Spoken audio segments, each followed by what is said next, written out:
קלרה שואה, מאמנת להצלחה, לתוצאות בהצלחה. אני פה אורחת, הגעתי בזכות גילי ראובני. היא אמרה לי שאסנת רובין מגיעה להרצות על שיווק, ואמרתי ששווה לעזוב את המחשב ואת כל ההרצאות על שיווק שיש במחשב ולראות את זה בעולם האמיתי. ואני שמחה מאוד שעשיתי את זה, כי זה אחרת לקרוא את הדברים ואחרת לחוות אותם דרך אסנת, במיוחד דרך אסנת, מאוד חי, מאוד משולב בהומור, 4 שעות שעוברים במהירות רבה, עם חומר שנשלח אחר כך שאפשר לעבור עליו ולעבוד איתו.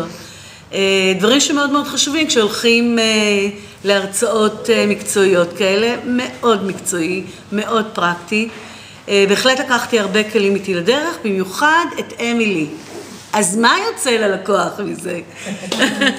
שהלקוח במרכז ולשים אותו יותר ויותר ויותר במרכז. זהו, מכאן יוצאים לעבודה על הדרך.